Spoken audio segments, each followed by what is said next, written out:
Welcome back to Second Opinion. I'm Eli Stokols in Washington. In our episode tonight, slave labor on the high seas. The pandemic has affected all of us in so many ways. We know how it's impacted restaurants, professional sports, retail stores, businesses big and small. But one of the less explored impacts has been on the maritime industry. The virus creating one of the worst crises in decades, jeopardizing the welfare of millions of seafarers worldwide. For months, hundreds of thousands of workers aboard ships and fishing boats have been banned from stepping ashore because of COVID-19 restrictions. They've been stuck on ships and boats, forced to work without pay. But exploitation and abuse of mariners, it's nothing new, and few journalists know more about it than Ian Urbina. The Pulitzer Prize-winning investigative reporter has traveled across all 5 oceans and every continent, documenting human trafficking, corruption, and even murder on the high seas. Ian is our guest in this episode of Second Opinion, and he will join us in just a moment. But first, a closer look at his reporting on what he calls the Outlaw Oceans. My name is Ian Urbina. I'm an investigative journalist. I'm the director of the Outlaw Ocean Project, which is a nonprofit news organization in Washington, D.C. Prior to being a journalist, I was a cultural anthropologist, and I had spent some time working on some ships, and I knew there was just great potential for narrative and investigation. The reporting started in 2014, and that began this journey, if you will, of a couple months at sea and a couple months back home, and I've been doing that ever since. When you think of the offshore realm from a work perspective, there's fishing and there's merchant marine. And so the merchant marine is all those ships that bring us 80% of what we consume, whether it's oil and grain or Adidas shoes and iPhones. The conditions of those workers are pretty different. They're often union, they're often contract, they're often from developing countries. And so while difficult line of work, it doesn't compare to the distant water fishing fleet, which is the other realm out there. And the distant water fishing realm is a brutal sort of Dickensian universe of labor, and many of those workers stay at sea sometimes for a year or two, working the entire time and not coming to shore.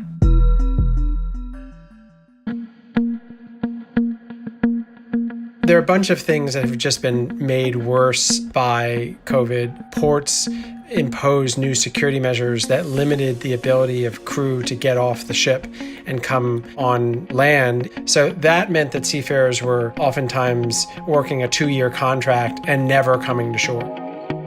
I worked for 20 years at the New York Times and then decided I wanted to branch out on my own, and I wanted to stick with this line of reporting. I created a nonprofit small news organization, and I began trying to think of innovation in journalism, especially the distribution of it, new ways like music, to get journalism out to younger and bigger and more diverse global audiences. If we really want to get 17-year-olds, be they in Taipei or Caracas or New York or LA, to read these stories and start understanding what's happening, then maybe we need to go to where they're watering holes. And that's sort of almost like a gateway drug, if you will, or an on-ramp to get them from listening to music over to reading about what we want them to read. The impact of the journalism led to litigation against seafood companies that are complicit in human slavery. It's led to policy changes in terms of how ships are inspected when they get in port. It's led to several prosecutions of captains who engaged in murder. Environmental organizations that typically just focus on marine issues in the ocean space are now thinking about the human issues out there. And human rights and anti-trafficking organizations that typically think only on land are now thinking about those problems at sea. But generally speaking, I think the most important accomplishment, if you will, is that it's generally pushed out a sense of urgency and fluency among a lot of readers. And some of those readers are editors at other news outlets that are now more inclined to be covering the topic.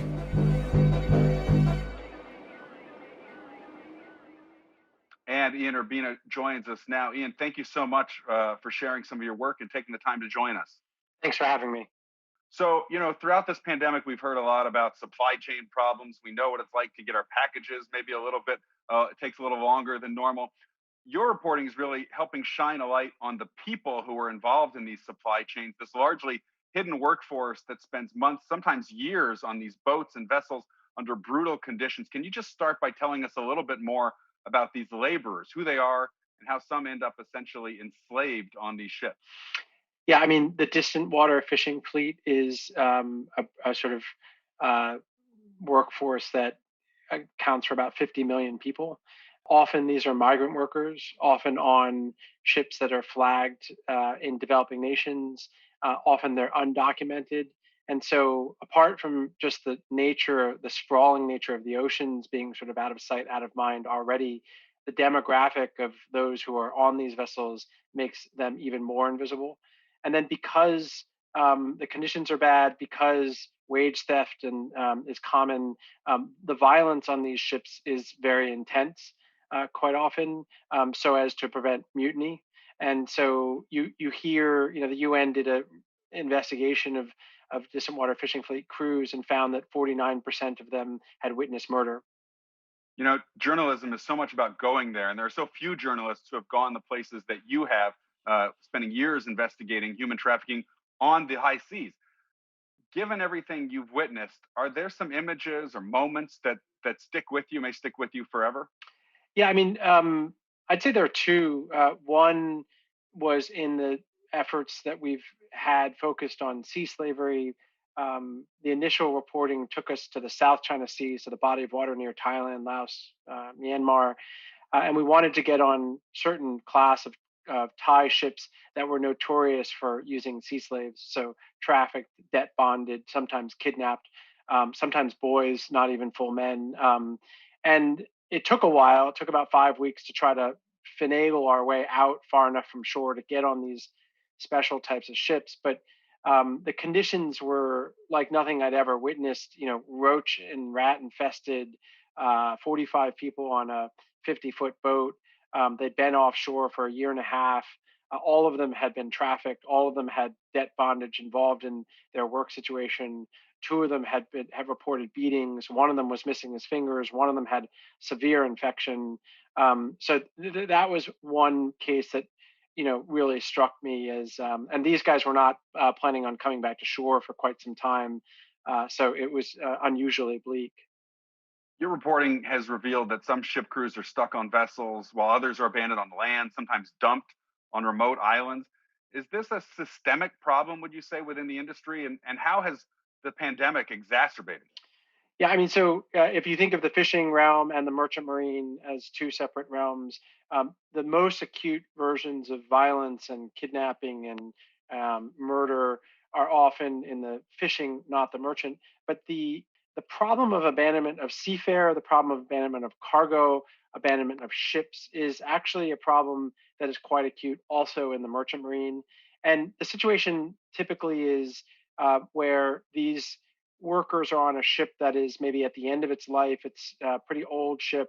It doesn't have insurance. And for whatever reason, the ship operator, ship owner may run into some financial problems. They're sued, they're hit with environmental penalties, what have you, and they decide to cut their losses and walk away. And so overnight, they declare bankruptcy and just stop returning calls from the captain. And what that means is wherever that ship is around the world, maybe there are 40 guys on there, those folks have no fuel to get home. They don't have papers to disembark. They don't even have orders as to where they're supposed to go next. And they're really stuck. And on any given day, there are hundreds and hundreds of ships that are in this predicament. And it gets pretty dire. Some of these situations have led to, guys trying to jump overboard and swim to shore, drowning. Sometimes these cases unfold over the course of 2 years. They don't have fresh water, they don't have food, no way to call home. So it's pretty acute, and COVID has just put that problem on steroids. It's just sort of clogged the system, the maritime system globally, and so more and more ships are losing a lot of money. There are more bankruptcies. There are long lines at ports, and so just the brutality of this work has gotten much more intense. Yeah, this is certainly a different facet of something we've talked about a lot on previous episodes of this program, which is just how COVID has exacerbated inequities here in the US. It's fascinating and really harrowing to think about the impact on the high seas for people all around the world. I'd like to read a portion of your recent editorial for the Los Angeles Times, which says, quote, human rights, labor, and environmental crimes occur often and with impunity because the oceans are vast. what laws exist are difficult to enforce. Arguably, the most important factor, though, is that the global public is woefully unaware of what happens offshore. Reporting about and from this realm is rare. As a result, landlubbers have little idea of how reliant they are on the sea or the more than 50 million people who work out there. There are major consequences to the ignorance of what's happening. We're talking about humanitarian and environmental crimes here. Your op ed reads a bit like an SOS, a warning. Please pay attention. Is that what you intended? It is really. I mean, there have been a number of incidents recently that have brought this to light. You look at the explosion that occurred in Beirut and all the lives lost there. Again, a direct consequence of sort of abandonment of cargo and crew. You look at the delays we've seen in the port of LA and how that's had downstream consequences for consumers and costs. You look at the sort of logjam in the Suez, Mauritius and Mauritania both last year had ships that tipped over and were spilling oil. So I do think generally the environmental and human rights and labor stories tend to only come to light when there are these acute crises. But and that's largely because journalism has gotten expensive and many institutions have pulled back from international journalism. And this type of journalism, reporting at sea, is distinctly expensive, difficult, and slow. And therefore, there's even less reporting than there was maybe 10 years ago. Can you talk a little bit about the Outlaw Ocean Music Project? Why was that created? I imagine that has something to do with trying to reach people in a moment when we're all just inundated with news on so many platforms. It's hard to get people to click on something and to open it up and to sort of catch people. Is this an effort to do that? Yeah, I mean, there are several ambitions in the music project. One is, my 17-year-old son won't read the New York Times or the New Yorker or the LA Times, the best journalism out there, and he's consuming his news. And he and many of his age peers are pulling their news from alternative sources, Comedy Central, YouTube, TikTok, Spotify, well informed often, but not getting them from the traditional watering holes, if you will. So one thought was, how can we bring this reporting out to where they are already, and sort of try to bridge build to where they're currently consuming information. And the second ambition is, how can we team up with creators, storytellers who use a different language, in this case, music, and tap into the people that already follow them and get those folks to read the journalism. And then thirdly, this reporting is distinctly expensive. So there's an entrepreneurial component to it, whereby the musicians who participate in the music project allow for 50% of any money made streaming revenue from the music to go into the nonprofit to produce more reporting. So essentially, it started as humble ambitions with 5, 6 musicians, be they hip hop, electronic, classical, what have you, and asking them, would you take sounds from the reporting that we've put in an archive? Would you make some music that's emotional and drawn from the reporting? And would you allow us to publish the album? And suddenly it grew to now 500 musicians from 80 countries and 90 million listeners, producing albums that's connected with the reporting. And we pair the albums and the music on Spotify and 200 other platforms with footage from the reporting. So it's been a really fascinating and fun and successful alternate way to grab at audiences. Yeah, it's great that you're getting traction with it. I want to, before we let you go, I want to ask you, you've documented so many humanitarian environmental crimes within this industry, and yet there have been incredibly few prosecutions, not unlike some other areas in American life. But I wonder if you can talk a little bit about why you think that is, why so many of these crimes go unnoticed and unprosecuted. I think there are two main factors.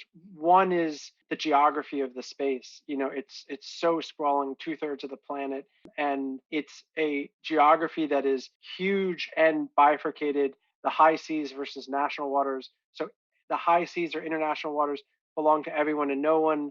They're very murky jurisdictionally. No single country has authority to do law enforcement out there, and so none do. And navies and coast guards have been defunded over the years, so there's very little presence out there. Point one. Point two, the demographics of the victims. against whom the crimes are being committed are typically developing nation, migrant, and undocumented. And for that reason, also their lives are valued less. And therefore, when murder or kidnapping or whatever sort of wage theft occurs, those folks tend to have much less leverage socially, societally, to get law enforcement or governments to care and to do something about it. Yeah, that's it's hard to hear that. It's a bleak picture you paint, but it's also a really fascinating discussion. I hope that it has helped make our audience more aware of it, because the crimes, the brutality occurring in far corners of the world's oceans, they would remain even more unnoticed if it weren't for your reporting. So thank you so much for joining us today. We really do appreciate it. Thank you, Eli. And to read all of Ian Urbina's editorial in the LA Times, you can head over to latimes.com/second opinion. And that's it for another edition of Second Opinion. Thank you very much for watching. I'm Eli Stokels in Washington.